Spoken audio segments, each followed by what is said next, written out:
I just want to take a moment and say thank you for joining us. I appreciate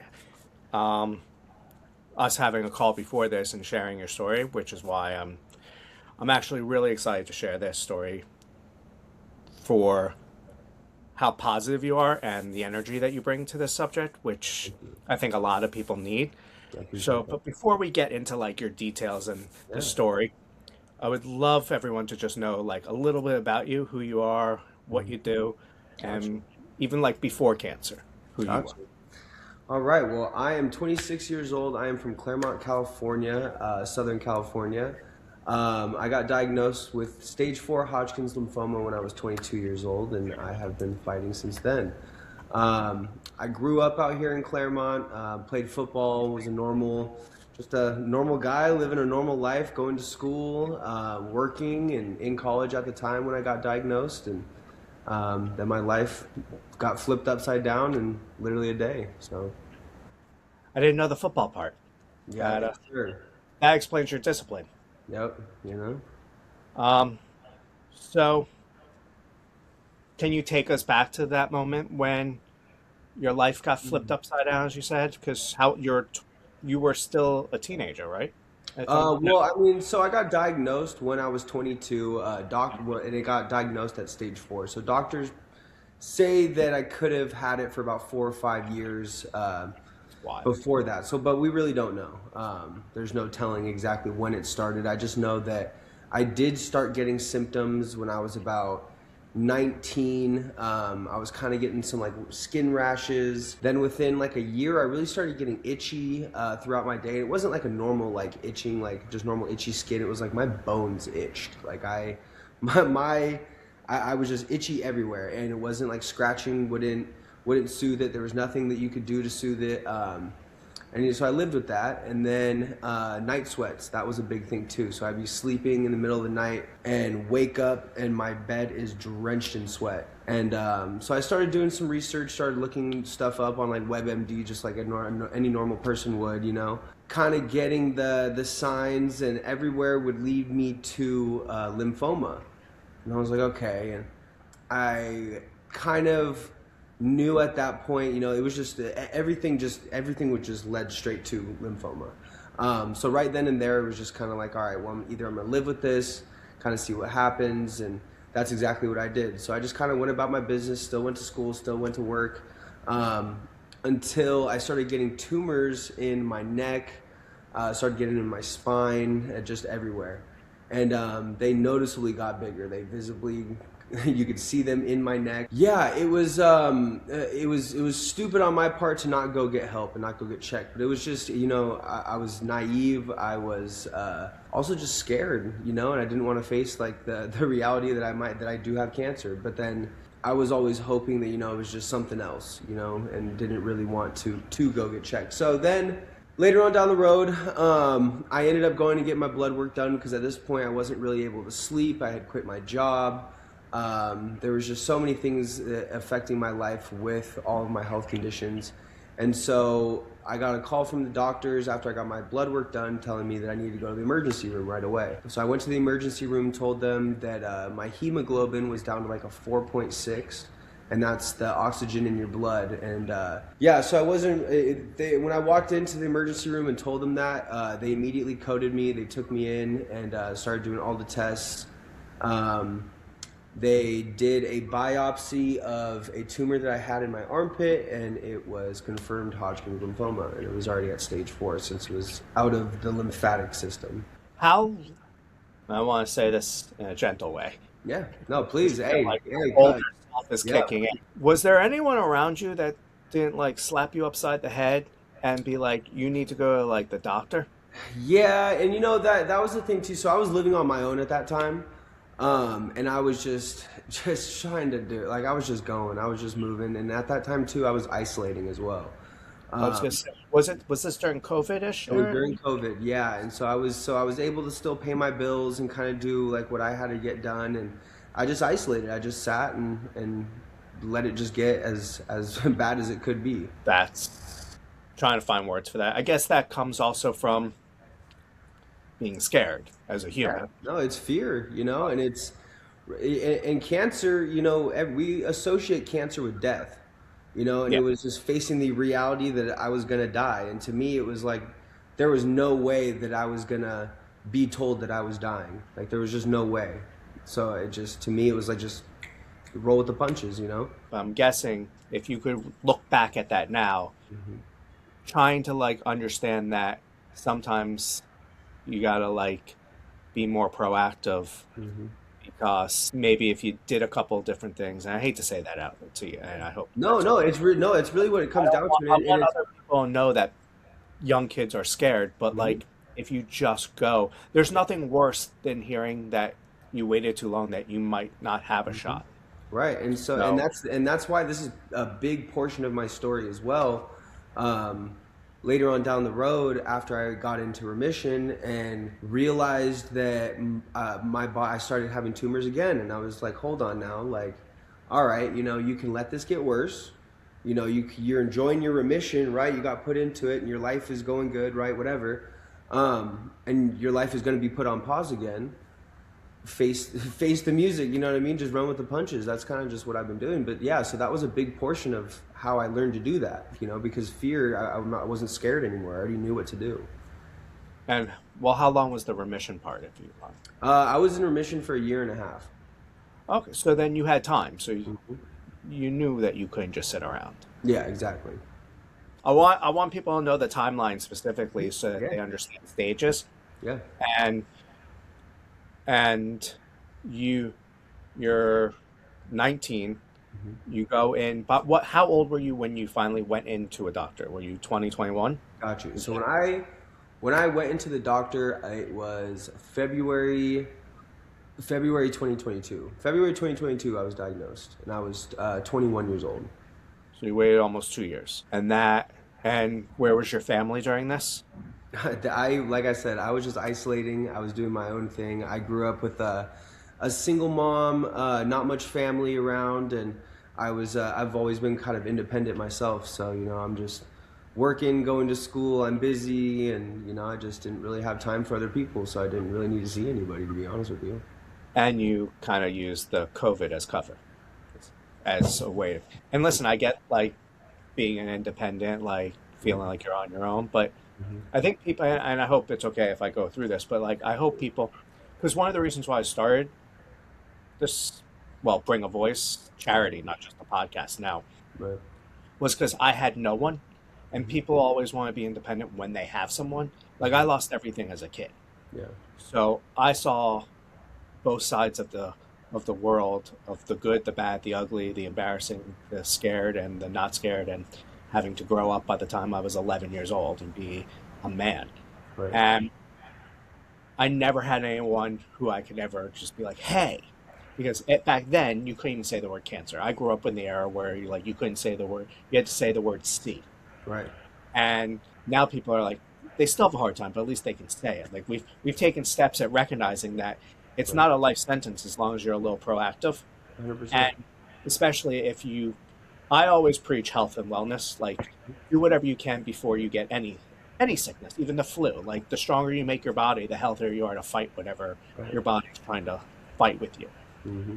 So, I guess if someone was listening, would you tell them to go down your path, or like, yeah, I know my mom is a single parent, and yes, I know I'm a stubborn kid, but maybe I should have reached out. Like, reach out. It's And for me, it wasn't even the fact of like being scared. It was the fact that I didn't want to bring anybody else on this journey with me or have to be a burden to anybody else either. And I felt like now if I could take it all back, I would 100% would. I think support is huge in anything that you're going through. I feel like not a lot of people talk about their feelings, and especially for men, it's one thing to, we're kind of taught not to display our feelings, and we're kind of just taught to suck it up and keep it pushing, but it doesn't work like that. And if you aren't able to clear your conscience and you're not able to talk about your problems, then it'll just eat you alive. and it's one of like I actually think I don't think doctors even recommend it, but like stress is one of the biggest Hmm. body killer, like immune system killers. I 100% think Right. the worst. this is, the worse everything else is. 100%. So I like seeing, unfortunately, it's the gift and the curse. I like seeing the younger generation realizing that they have to be more proactive, because I grew up in the era that kind of like, I guess you kind of had the same, but Hmm. like I grew up in an era where you didn't cry, you didn't speak. The men didn't say anything. They just carried it all Hmm. and they lived with it until it killed them. And I was raised by a single mom, so that was kind of like, I wasn't the man of the house, but in a sense, I kind of had to be. But mentally, you probably were as a kid like that. So, and do you have siblings? Nope, only child. Only child. So you Yeah, have only child syndrome. Got it. Now, yeah, yeah, yeah. and where's your mom now? She's still leaving. She lives with her boyfriend. She is around and she supports me as much as I need her to, and and she was with me through my first fight when I got diagnosed the first time, and with me all throughout the whole diagnosis and the whole journey. She was there. And yeah, no, she was with me the whole time. I ended up once it got really bad. So it did. So it got really bad. So once I got diagnosed, so I was 2022, or it was 2022. I was 21 years old. I got diagnosed with stage 4 Hodgkin's lymphoma. I was able to walk. I was able to breathe. I was doing everything. Um, that was one thing too. If I'm able to still do my things, then I'm gonna just keep it pushing. That's how you gotta stop the train before I'm gonna really stop. So then I got diagnosed. Then a couple weeks later, as I'm waiting to get insurance approvals and everything to start chemotherapy, I had a tumor in my back that grew overnight and pinched off my sciatic nerve. So I woke up one morning and I was paralyzed from the waist down. Wow. Literally I pulled my sheets off like it was a normal day, went to go use the restroom, go shower, get my day started, and I couldn't move my legs. Couldn't tell my brain to tell my legs to work. So that's when my mom got heavily involved and my support system really kicked in. I called the paramedics, I called my mom, and they got there. And I got over to the hospital and I was there for about 3 months or so, started chemo immediately and radiation. And it was a hell of a journey, hell of a process to even start with. And how many tumors at that point were they trying to fight off? There were about 15 or so. There were about 15. I had them in my spleen. I had them in my spine. I had them in my bones. I had them everywhere. Everywhere you could think of. Groin, armpits, their clavicles. Yeah. That's wild. And I'm sorry you had to go through that, but I feel like we all go through something to find another purpose that we didn't even know that we need. As Right. fucked up as that is as a reality, Right. it, I feel like you probably were a very different person than you are right now, and 100%. it's actually a blessing because you seem like a really great dude Yeah. that You know has. what? When you say a blessing, that's like the one thing. It sounds kind of crazy, but even now, after getting diagnosed a second time, I'm still blessed to go on this journey because I learned so much from being in remission and learning from the first time. And me as a person, this cancer journey itself has been really like a soul search, to be honest with you. Like as much as you know the effects of cancer and chemo are physical, it is so much more mental. And you're the one that has to sit in your own head, and you're the one that's thinking. And so that's why I push, health is wealth, obviously what you consume and eat, right? But like what you're watching and what you're consuming everywhere else, what you're being surrounded by, and like positivity and everything else, because, your brain will carry you so much farther than your body will. Which is how, like, the good side of like social media, like, Hmm. because that's a huge thing, and we see people committing suicide because everything became faceless. So people are just, kids are horrible, and online they could be 10 times worse, if not 100x. Hmm. So I like the fact that this is why I love what I do, because it randomly connected you to us, Right, and that's a cool thing. right. Like you gotta give Zuck some credit for that, No, even 100%. And so. that was a big thing being in remission. I beat cancer, right? And now, why did I beat cancer? Why did I beat it? Why am I alive and somebody else isn't? Like, and what am I doing right now to make that journey worthwhile? And like what in reality it was just finding a purpose for it and trying to understand it. And once cancer came back, I kind of realized that I did have a purpose and was able to share my journey the first time and inspire another person that might be going through it, or another life that is affected by cancer, because there's so many lives that are affected. So you started, you found your purpose in being an, I don't even want to say an inspiration because you're an inspiration, but you found a purpose for your own self now in terms of like, how can I take the second time around and 100%. maybe use it in a positive way that can help me mentally, but Mhm. also maybe I will inspire someone, right? Right, So because I mean, everything that every so when my Instagram videos are literally me. I'm not putting on an act. This is exactly who I am and how I roll and exactly what I'm thinking. And it's not just getting me through cancer, but it's getting me through so many other things too. Like now I'm able to look past so much little shit that happens, all the day-to-day stuff, as like as nothing. You know what I mean? Like something that really would put a stop in somebody's day is just like a little road bump. Like it ain't shit anymore. Life once you're faced, perspective. right, perspective is everything. And once you're faced with death and having to fight for your life every single day, you kind of realize that like nothing really matters except for your health. Yeah. I always say your health is the only currency that has the same value everywhere you go. It doesn't matter. Like you can have everything in the world, but cancer is also the one disease that doesn't matter how rich you are, how poor you are, what race you are, what ethnicity you are, who you worship, who you don't worship. It doesn't care if you're from this planet or another planet. If it wants you, it will it will give you the fight. Cancer So does not discriminate, man, and no. it So is sad. And you know what? That is also why I am so blessed, because looking at my situation now, I know how much worse it can get.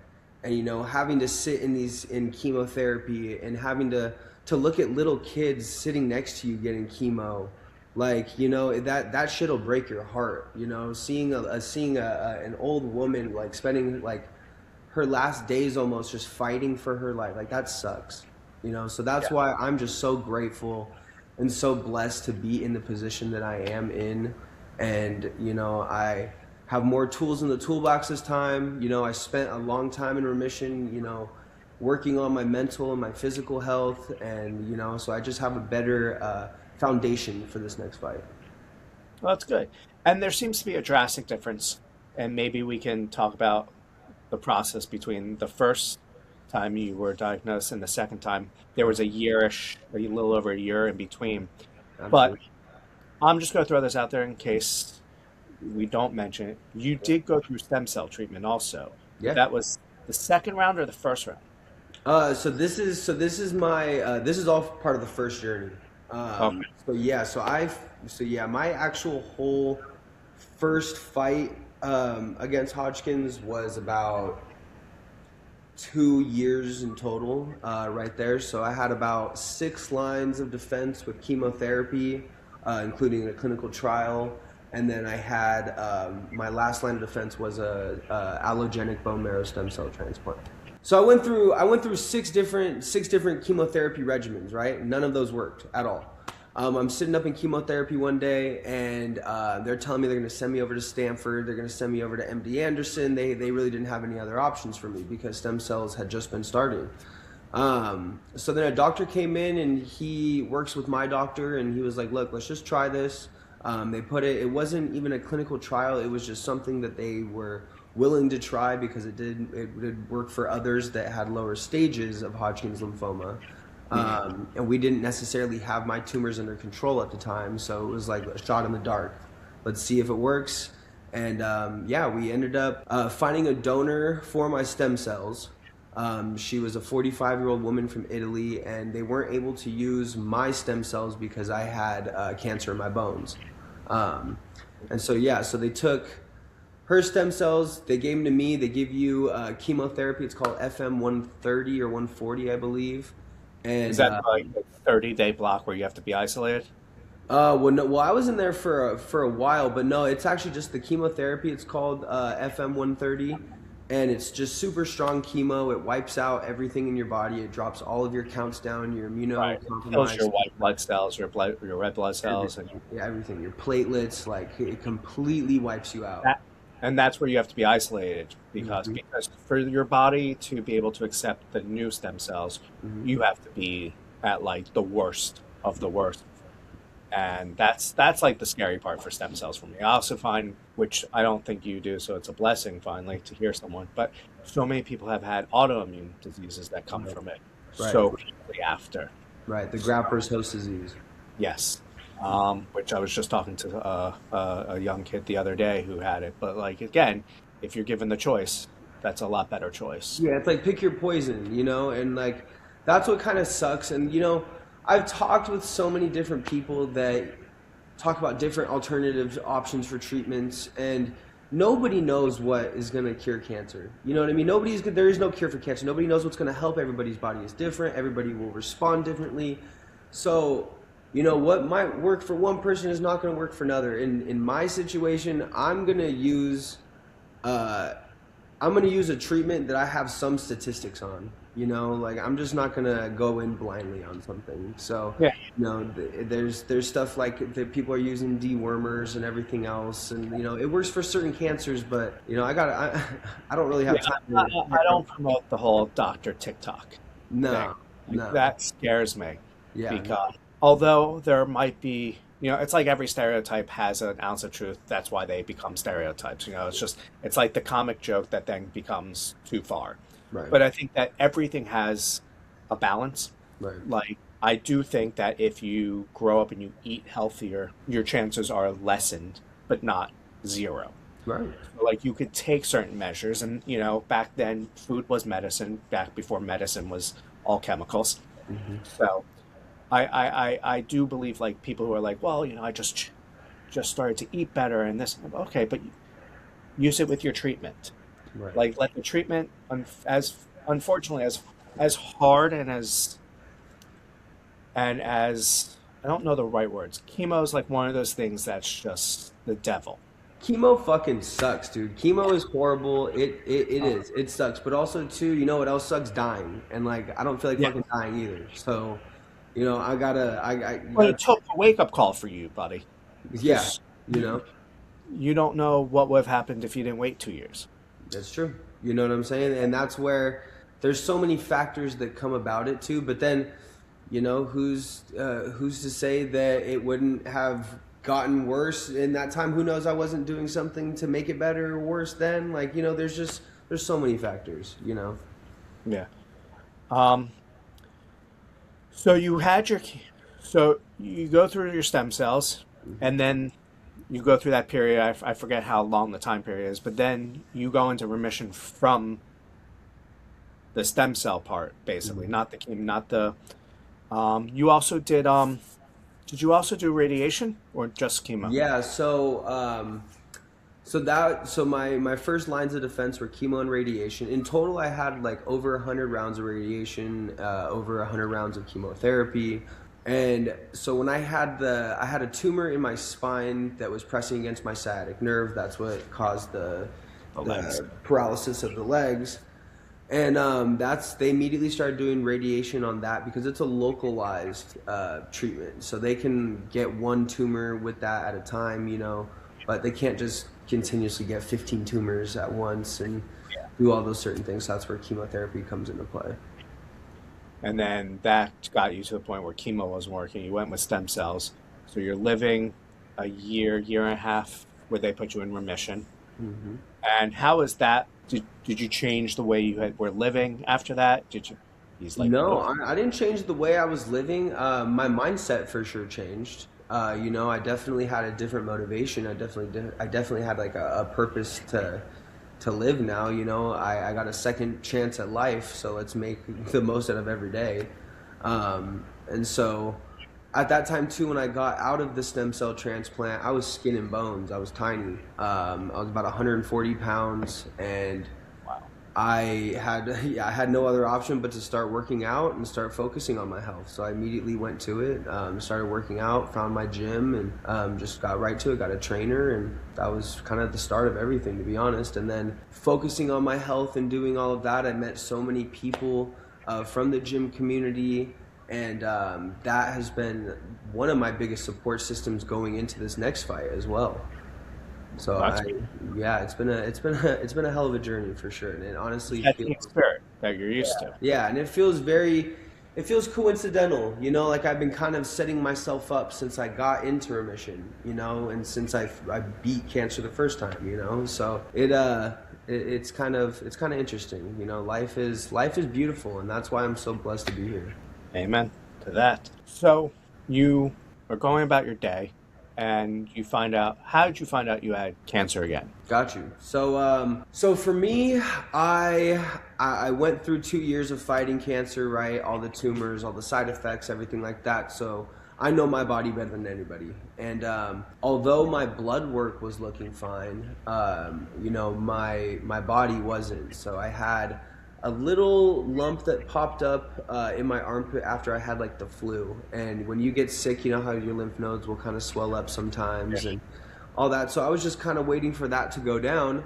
But also too, I am like partially immunocompromised now too. So when I get sick, like I really do get sick, and a cold will linger on for 3, 4 weeks. A flu will really hit me for a long time. So it's one of those things, and I just figured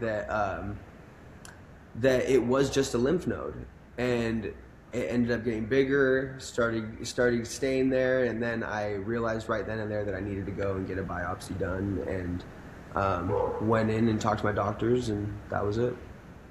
And how was that like emotionally different this time around? Like you seemed like you're still a little hesitant, but you were more proactive going, fuck, I can't screw this up again. Yeah, at this point, it was just like, okay, well, shit. I was hoping for the best case scenario. I mean, I go into every situation expecting the worst and hoping for the best. So I kind of already knew that my cancer was back, but I didn't expect it to be stage 4. Shit, I went in there thinking that I just had one tumor in my armpit and that was it. They were gonna get the biopsy done, maybe get some radiation on it, throw me some chemo, and we were gonna be out. Um, Hell no, man. That sucked. I went back in and they told me that I had multiple tumors. They told me that I had them in my spine again. They told me I had it in the bone in my shoulder. And at that point, once it's out of your lymphatic system, it's already stage 4. And stages kind of like they sound scarier than they really are because everybody's body does react different. I've watched chemotherapy work on me where my tumors shrunk, and then I only had a couple, and then they came back after my body like got used to the chemo and built up an immunity to that. So the stages don't really matter, but the fact that it came back at stage 4 is pretty crazy after being in remission for a year. So I know that when we spoke previously, your doctors had given you like this wild new information that even when I heard it, and I want them to hear it, is Mhm. shocking. Like the stem cells the second time around when they were looking, they realized that 99% had like taken control but like of your body and worked, but there was a 1% that was still you. Right. And that's what they had to like, I guess, I don't know if I say the words right, but kill off, because Right. that 1% was not good for your body still, but yet that was what they, I guess, diagnosed the second round of Mhm. why it came back. Well, see, and they never even actually said why it came back. I guess I just didn't ask, and maybe that's something that I should ask about. I just, at this point, it's just I'm not gonna ask too many questions. Like I got cancer. What am I gonna do? What's asking the question? How I got it again? Gonna help me? But it was so after the stem cell transplant, a year after the remission, we did a bone marrow biopsy, and it came back 99% of my donor's stem cells and her DNA, and then 1% was still mine. And after the year mark, it should be 100%. Oh, And so we started hitting it with chemotherapy right there.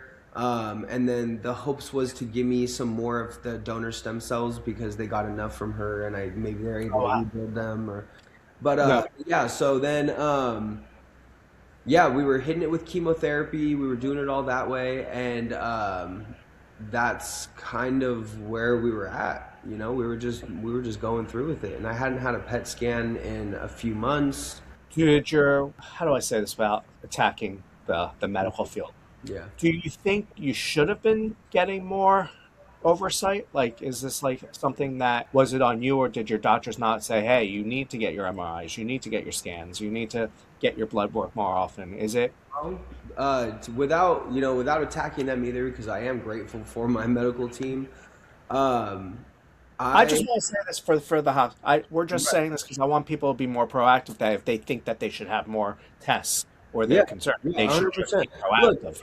look, cancer in itself is a fucking study. Nobody knows anything about cancer other than like what cancer is, and certain cells and this and that. So it really is all a study. When you go into these hospitals, you are a study. Yeah. There's no there if they had a cure for cancer, that they would give it to you, and obviously it doesn't work that way. So you have to find the chemotherapy that's going to work for you and hope that your body responds. So you go through all of that, and you just end up being a statistic. It's for the stats. Yeah, unfortunately. So, did So you? that aspect, you know your body better than any other person. So if you do feel like something is going on, something is out of the ordinary, then yeah, you should go get checked up. And I don't stress enough that you should be getting your blood work done like 2 or 3 times a year, maybe even 4 times. The way I watched how fast shit came up for me, I will continuously and I will always get blood work done probably 3 or 4 times a year. Yeah, But yeah, you seem to grow really quick. yeah, yeah. Overnight is a wild statistic. I don't think I've heard That's of like. that's what I'm saying. Literally woke up and I could not move my legs, like, and I don't like literally had I was not able to use them. But yeah, so then went through about 50 rounds of radiation for that tumor too, and that disintegrated it. It went away, and I was able to learn how to walk again. We did a How long couple. was that? That was about a 4 or 5 month span. I was doing radiation every single day for 5 days at a time for months. It And were was you in the hospital basically for several months? right. I was in the hospital for 3 months at a time, or I was at this time I was in the hospital for 3 months. That was when I got transported from my apartment over there when I was paralyzed. So I would get moved over from the hospital across the street to the radiology department. They would do my radiation. They'd bring me back, and then I would do chemotherapy right after that. And was I guess PT was probably part of that too for you walking, or is that something that comes back gradually as the tumor goes away? Yeah, I mean, for me too, like because I had the football experience and everything like that, and the will to want to use my legs again. Like I was sitting there in the hospital bed, like wiggling my toes as much as I could, lifting my legs, and like trying to be as proactive as I could, laying in a fucking hospital bed. But yeah, I ended up being able to pretty much do it all on my own with a walker and everything else. I didn't really need physical therapy. That is a really good thing. Yeah. Um, out of all the things that could be good, Yeah, you know what I'm saying? Shit, at least that was one thing I didn't have to go through. Yeah. was treatment the second time around any different? Was there a different, not just the chemo treatments, or like I don't know how many more rounds you had to go through, but like were you mentally different the second time around, or emotionally Well, different? so actually, I haven't even done chemotherapy yet for this second time around, other than oral chemotherapy, a pill form. Yeah, I'm currently on a pill Oh, form chemotherapy. I just got diagnosed with stage 4 Hodgkin's lymphoma for the second time about 2 months ago. did not realize that, bro. Mhm. Yes, sir. Oh, Yes, my sir. brother. Yeah, no, this is a new fight, big dog. We're in it. We're in it. I mean, I love that you can laugh and like have a good sense because that's healthy. But that's I did not. I'm sorry, bro, but anyone that can kick its ass, it's you. So just remember Bro, that. check this out. Tomorrow I go in for my PET scan after being on oral chemotherapy for a month and a half. And I need this PET scan to determine the aggression of my cancer. Like we don't know how aggressive it is yet because we don't have anything to compare it to. Right. So now that at least we have the first line of defense going down, which is a light, mild oral chemotherapy, then we're gonna have something to base it off of, and we're gonna have to know how hard we're gonna hit it. So from here, the plan is to get the PET scan results, If my tumors got worse, if it progressed and like I said, got worse, then I'm going to have to do chemotherapy, radiation, do all that again, and then I'm going to get another bone marrow stem cell transplant.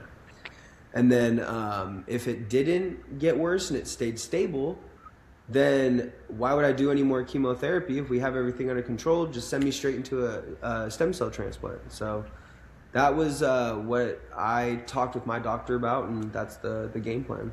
That's the plan. So we're going to pray for great news, and you can move on to the stem cells. That's it. That's it. And And I'm documenting the whole journey too, man. So it's gonna be interesting. Like I said, this time around, it is totally different. You know, before I didn't really have any choice but to do what the doctors were saying and to just follow along with everything. You know, I literally had no other options. So this time around, I'm able to advocate for myself. I'm able to know my body better, and I'm able just to go into it with a different mindset. You know.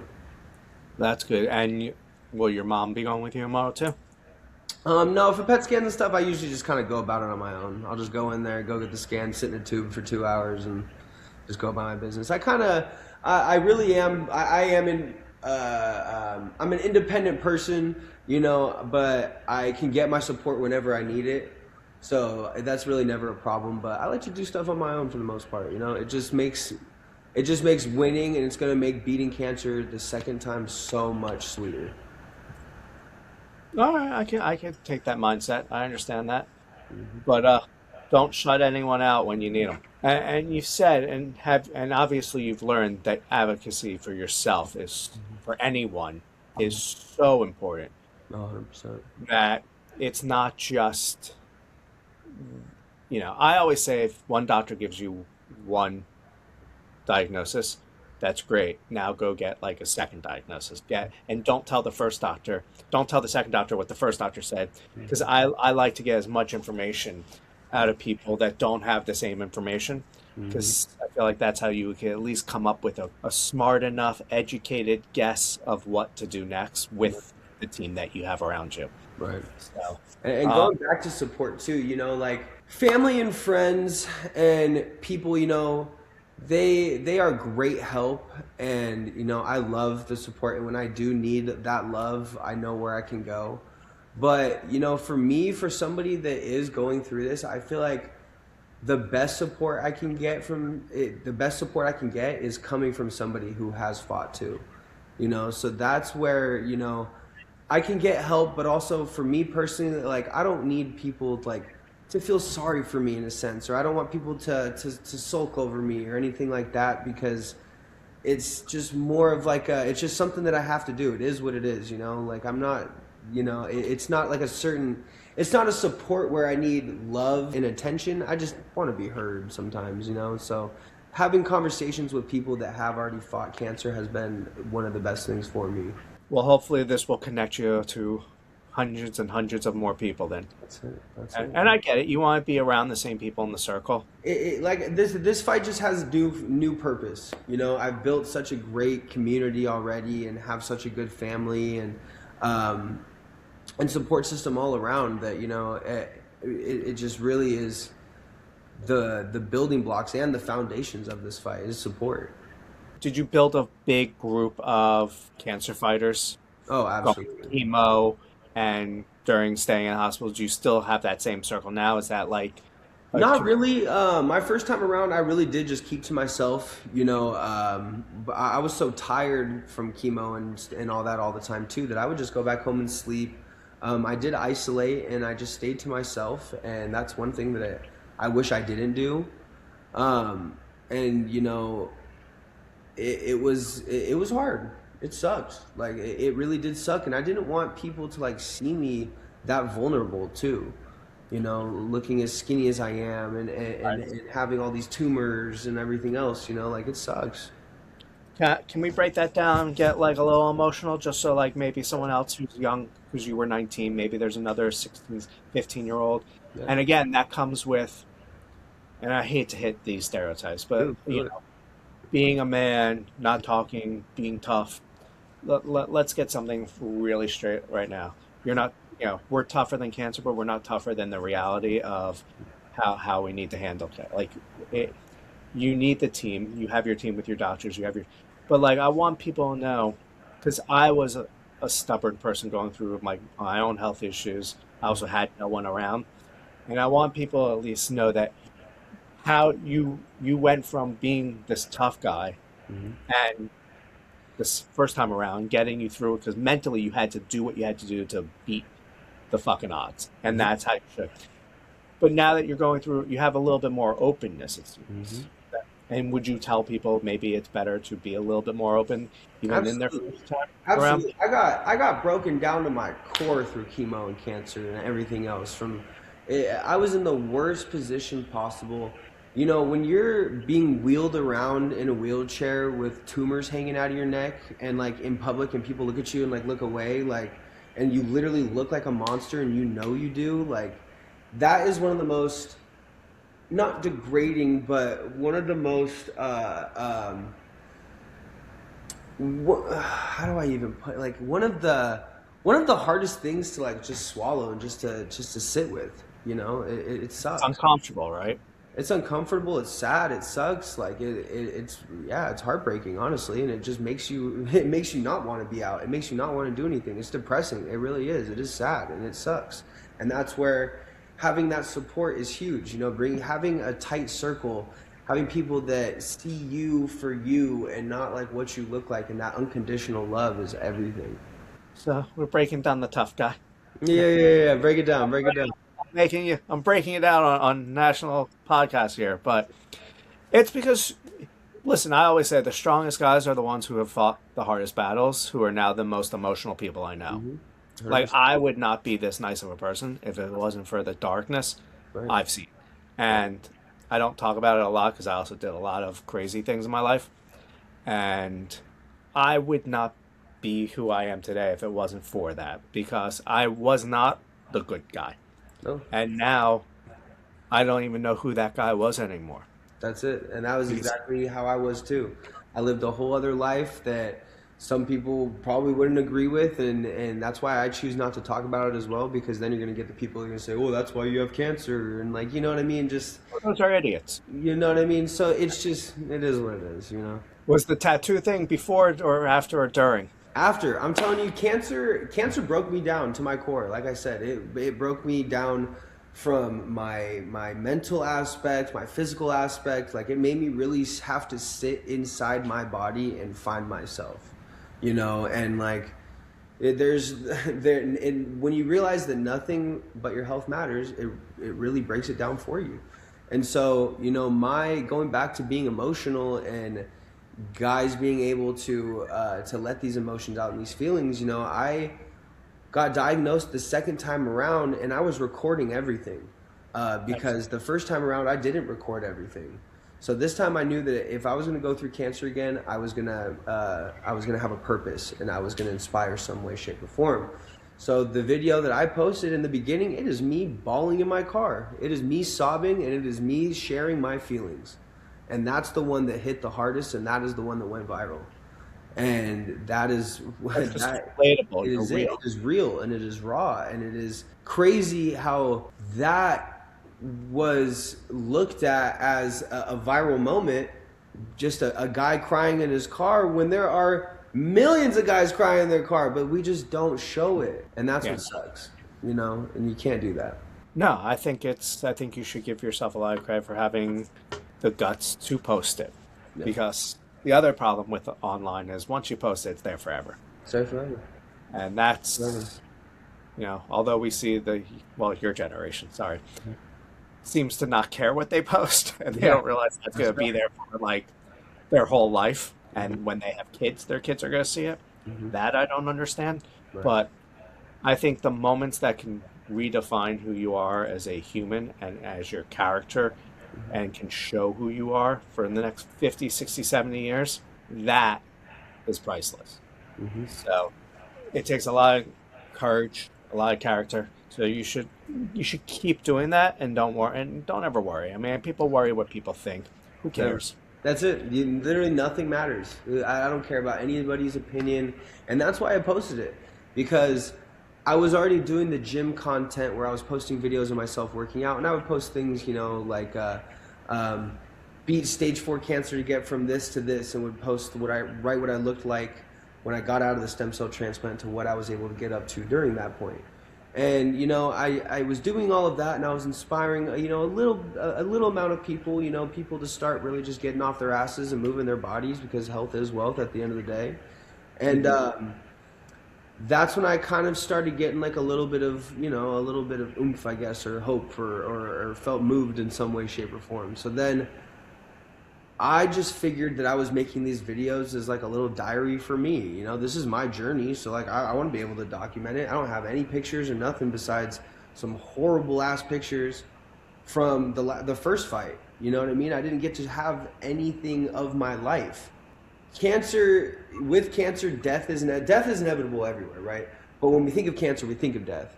But for me, I'm trying to live with it, and I'm trying to make the most with the time that I have here, because tomorrow isn't guaranteed. Tomorrow is literally tomorrow, and we can't go to tomorrow if we don't get through today. So Yeah. that's it. I mean, I'm gonna always say this: you have crazy energy, Thank you. and that is infectious. It's amazing. That I don't know if you had it before or if you've always been like this, but Mm-hmm. that's the part I know other people will 100% relate with. Right. So I guess I'll ask a deeper question. Cool. What has this taught you about, in a deeper meaning, like with friendships, with, I don't know if you have a relationship or not, or how you move forward with what you want to do next? Mm-hmm. Even though I know that hopefully tomorrow goes well and the next few months will be just getting better. Right. But you seem like you're ready to plan what's coming. So how are we planning this? What are we doing? I'm just not stressing I'm just not stressing. I can't stress. I physically am not allowed to stress, because that will make my cancer worse. So I have to eliminate all types of stress. So as far as like, relationships go, family, friends, like anybody that is around me has to be a positive influence around me, has to be pushing me in some way, shape, or form. Like I cannot be held down whatsoever. And so that's a big driving force with this. Just not stressing. I'm not stressed about anything. I am blessed. I'm grateful. I'm not taking anything for granted. It's the small things that, normally I probably would have taken for granted, like being able to wake up in the morning and use my legs, and to breathe without, having problems from chemotherapy and other things like that. It's just really living day to day and living in the moment, and just being grateful for what I have, and knowing that everything can get worse. So I just live in the moment, and don't be scared either. That's kind of how I'm going about everything too. I'm not scared of death, which is the one thing that is associated with cancer. To me, it's just, okay, I'm gonna die in my sleep, I'm gonna go peacefully. But what's gonna hurt even more is if I don't live. And I'm facing death every single day that I'm alive. So I have to make the most of it. I don't have any other options. And that's kind of how I'm just going about it. So I'm gonna roll with the punches. I'm gonna take whatever side effects come my way with chemotherapy. I'm gonna take those, and take the knowledge that I got from the first time fighting and apply it to the second time. Never fucking give up attitude and mentality and everything that comes with that, because at the end of the day, you can't fucking give up. I can't give up, because if I give up, I'm dead. And it's just fighting head on, taking everything head on. And I like I said, I'm not scared of death. I'm not scared of anything. If I have to fight this for as long as I have to fight this, I will. And I'm gonna do it with a smile on my face, and I'm gonna run with it. I love that. And you have to. That's really diving into the mentality now too. So there's no such thing as a timeline, right? So when I got diagnosed the second time, I didn't think that it was going to come back a second time. I thought I beat cancer. I thought I was good to go. I thought I was moving. So now for me to have a plan, like, yeah, there's things I want to do, and like, everything else, but I literally cannot force my brain to even think that far. because you never know. Like you never know what's gonna happen. You really never know. Well, can I ask? I'm gonna deep dive anyway. Sorry, bro. Do you know what inspires you now that maybe you want to do later on? Because I feel like Yeah. you're already doing it, and Yeah, that's for me, it's just great. inspiring. It's just for me, like the whole purpose and everything that I'm doing is just to inspire and help the next person, and that's really all I care about. Now, if that leads to me being a life coach of some sort, then so be it. But yeah, I don't really know what will come about it because I haven't made it that far. We're just starting, and there's so much more that's gonna come. I got to restart everything. I went through 100 rounds of chemo and radiation. Who knows? I might even have to do 200 more. Like there's no telling. And for me, knowing that I get to inspire and motivate by just being my normal self is worth so much. It is worth everything. It is priceless. But that's the next phase, Hmm. Right. which so you And know it. it is the next phase, but it's just what I'm doing now. I'm living it. I'm living fighting cancer. Once you get cancer, once you are diagnosed with cancer, you are never gonna stop fighting cancer. Yeah. Your mindset completely changes. A sickness that you have, you're immediately gonna go back to those thoughts. You're gonna remember those little times. It is so taxing. And like I said too, being in remission, finding that purpose was huge for me. That survivor's guilt as well. Why did I survive and somebody else didn't? And that was a lingering thought that I had for so long. And So wait, you just brought that up for the first time. So okay. let's talk about that so people understand. You have or you had survivor's guilt Yeah, from. survivor's guilt, man.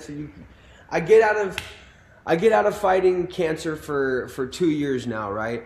And I'm just some normal guy from Claremont, California, 26 years old, working security and not really doing much.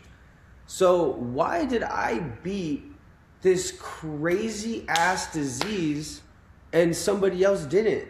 Why are there little kids dying? Why are there people of high statuses that are dying and not beating this and I did? Like why am I here? And that is what has led me to God and my faith and everything that comes about it now, and it has helped the mindset, and it was just a phase of fighting cancer, and I don't know if there was going to be a phase after that one because I restarted, but that was something that really really hit home for me, and I really struggled with actually.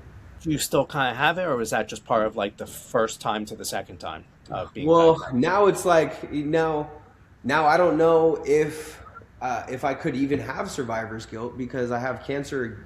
I have cancer again, and to be honest, I don't even know if I ever actually beat cancer. We definitely stopped it for as long as we did, but like, did I really ever beat cancer? Well, I Like know we don't back know. in the day they used to say it takes 5 years to really say you're cancer free. Okay. And I feel like that's changed in the medical world now. Mm. Mm. See, So I didn't even know that.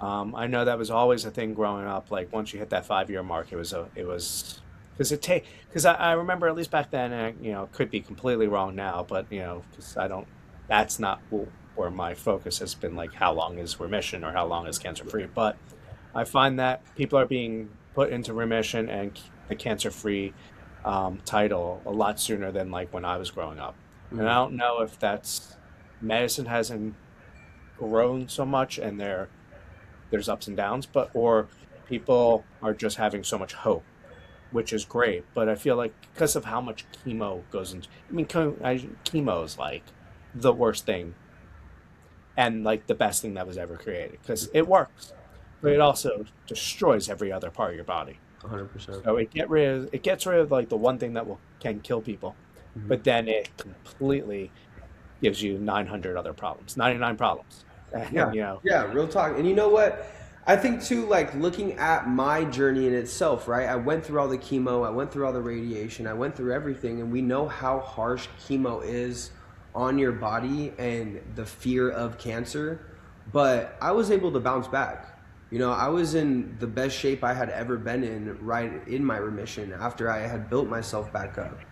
You know, so Yeah, you're definitely not 140 pounds anymore. yeah, you know what I'm saying? So as much as it is like, you know, as much as it does break down your body and everything else, like you are able to come back from it and you are able to do it. That's why I feel like the fear really shouldn't be there as much as it is. But also too, who am I to say that? Because, you know, everybody goes through things differently and everybody's body is different.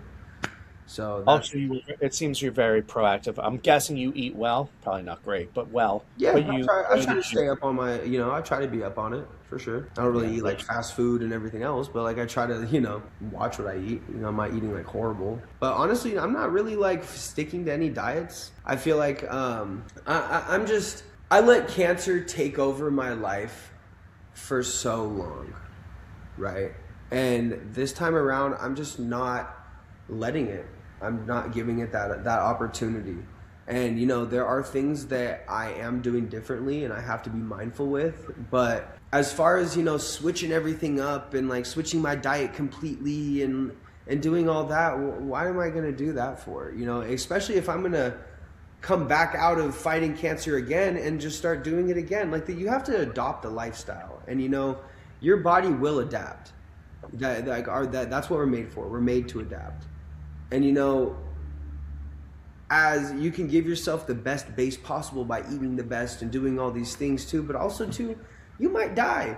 So like, to be honest with you, I would rather eat a piece of pizza one day than just be stuck eating, you know, some bullshit. You know, Yeah. so like I promise I'm gonna die happy if I am gonna die, but like, you know, for me, that's where cancer has given me such a crazy outlook on life and such a different mindset, because as I am able to recognize death, right? Because I've already faced him and everything. Um, I just am not letting that like take over, and I'm able to look at all the positives, and I know I'm gonna beat cancer again. Like there's no Good ifs, stuff. ands, or buts, and that's because I'm not gonna fucking give up. Like that's just literally what the fucking lifestyle is now. It's just Oh, I'm yeah. literally just fighting for my life every single day I wake up. Well, you have the right mindset, so that's key. So That's first and foremost. And then it also sounds like, and I don't know if I'm wildly guessing, but you obviously, well, I don't want to say obviously. It sounds like you found God in going through this that you didn't have before. yeah, you know, I Almost wasn't the is. most religious person growing up, for sure. You know, I didn't go to church or anything like that, but I always knew that there was a higher power. And, you know, I do believe in God. And this is where it might get controversial and it might get crazy for others. But, you know, when you are faced with death and you go through the journey that I have, and you are sitting within yourself, you end up getting very spiritual. You kind of get like, you kind of become one with yourself, you know. So as I do believe in God, you know, I also see angel numbers, and you know, like butterflies remind me of my grandma and certain things, and I'm just very in tune with the universe, I feel, you know. But I am God led, and I am giving my fight and my plan and everything to him, you know. But I just have, you know, certain things that'll come about me, you know, and certain things that I recognize. That sounds super sweet. So I just want to ask, who was your grandmother to you? That so she was the second. So I was raised by a single mom, but my grandma was second. She was my everything. You know, that was the person. If I needed something from, or if I needed to talk with her, then I would talk. But yeah, I didn't really grow up in a conventional household per se. You know, so my grandma was everything to me, and she passed before I was able. Or before I started chemo and cancer and all that. So she got to see me at my best, and I'm so happy she didn't have to see me fighting this fight, you know. And I know it probably would have broke her, but yeah, no, that's just kind of how that is for me, you know. Because I can see you literally look like your whole demeanor just changed. You could tell she was your life. Yeah, she That's was. very Yeah, sweet. and that's it. Just family. Family is everything for me, and so like with support and everything, just having people that I call family is enough support and enough purpose for me to like keep pushing and to keep moving and to keep grinding every single day, because I have people that not necessarily counting on me, but are looking up to me to be a fighter, to be that guy that's going to go through this and hit it head on. But then they also know that I am emotional and I am in touch with myself. And so I will talk, and, I will talk when I need to. And I will let out my emotions when they come. And I'm not scared of anything anymore. No, that's great, man. I hope other people that hopefully see this understand that sometimes being the tough guy is showing emotion. Yeah, 100%. Because we all try to do everything alone. Yeah. You can't do everything alone.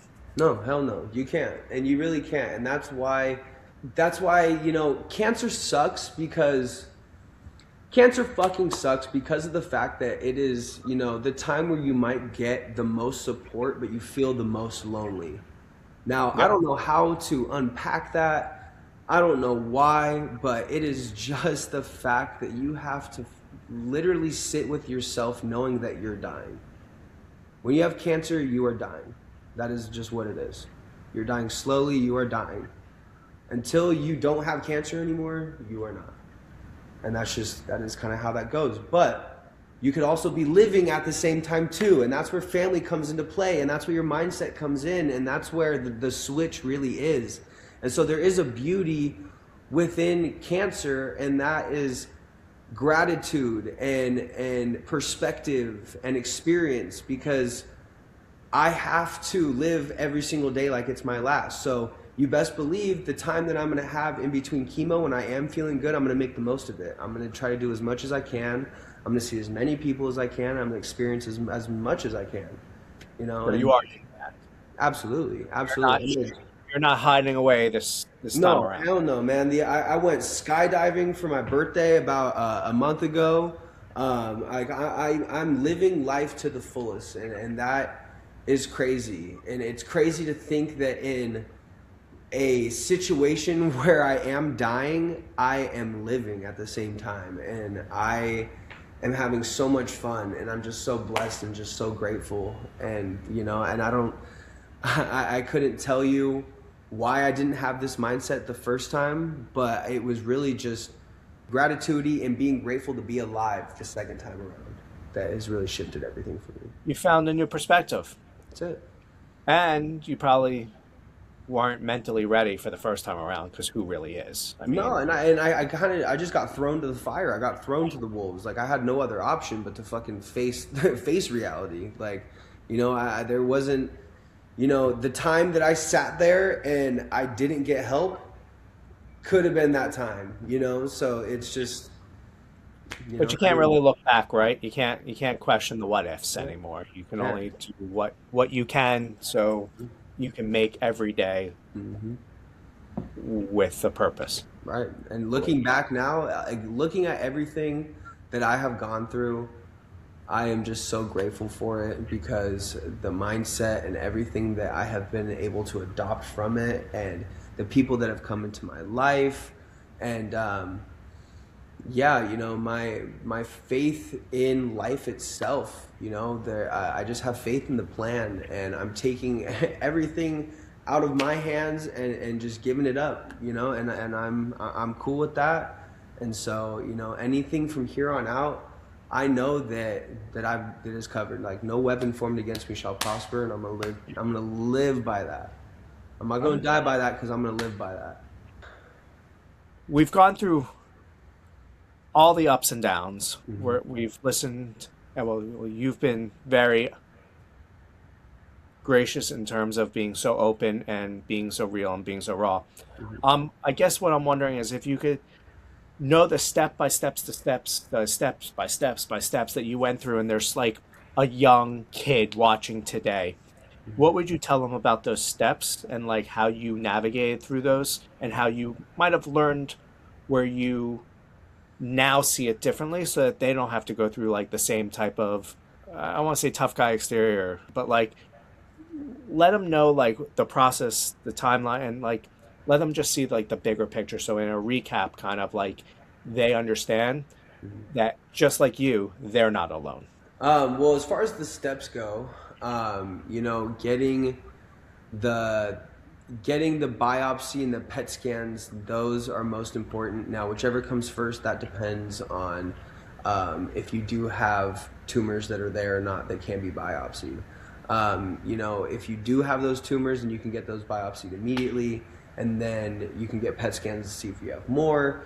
Unfortunately, with tumors and stuff, you can have so many everywhere, and you wouldn't know it if they don't get to the size where they're bulging out of your fucking body, unless you get blood work done and it's affecting certain things like your hemoglobin, white blood cell counts, red blood cell, all those things. But yeah, you know, going into all these steps, you know, not to be scared, to face everything head on, you know, and that it is a long journey. So be patient and just enjoy the time that you got. Nothing is easy fighting this disease. It has taken literally everything from me and then given back to me tenfold and then taken it from me again. And so I'm rebuilding. But, you know, I went through all the chemo. I went through probably 6 or 7 different chemotherapy regimens, 100 rounds of chemotherapy, 100 rounds of radiation. And throughout it all, not being scared and not giving up has been the biggest thing and the biggest driving factor in my fight. I think that's perfectly well said, and we should let that be like the closer. I want to say not only thank you, but also express that you're an inspiration further than you will ever understand, just from, I'm sure, the circle that you're around and from just listening to your story. You had I want to say, you didn't have a typical growing up stage, but I feel like no one has anymore. So that's like the blessing that teaches you how to survive differently. Mm-hmm. And, you know, you shared with us so many ups and downs, but yet you found your faith, you found your purpose. You're learning how to incorporate all of that into, unfortunately, a second round that hopefully won't be as bad, and hopefully we get good news very soon. And just for taking the time and coming on here, I'm grateful because this is what the platform is for. I'm really grateful that you would choose to like share your story with us in our community, because I think, one, you're going to resonate with so many people, and I hope people will reach out to you and maybe they'll resonate with you. This is a community that becomes a family, whether you like it or not. That's right. And it's like the blessing because everyone's in this fight together, Mm-hmm. which, you know, it's a team spirit, as you well put. So I want to thank you for coming on. I want to thank you for sharing your story. I want to thank you for showing that you can be a tough guy and be emotional. And I hope you don't mind me calling you a tough guy. No, hey, that's like, it. No, it's not. you're a kid, you're a tough guy, you got that attitude, but like you also know like this is the reality. Like you got to deal with shit face on, That's it. and you're gonna have your moments. I'm not afraid to say fuck cancer and hit everything head on, but I'm also not afraid to fucking cry, man, and let it out and be real, because that is life. And you know what? There's no such thing as a timeline, and reality will really kick your ass if you ain't prepared for it. So Keep showing up every day. I think that's what you are showing people, that you take the good with the bad and the bad with the good, and you just keep forward. that's it. That's it. You So, take the good with the good, and the bad can get real ugly, so just live in the bad. yeah. So thank you for your time, That's it. Thank you so much. and I appreciate you and your time. thank you, sir, and keep kicking ass. That's it. That's it. I appreciate you. Fuck cancer. Y'all never fucking give up, man. Now we're just gonna have the fuck it rapid fire fun. So say whatever you want. You could jump on a couch and have a Tom Cruise moment. I don't care. Hell yeah.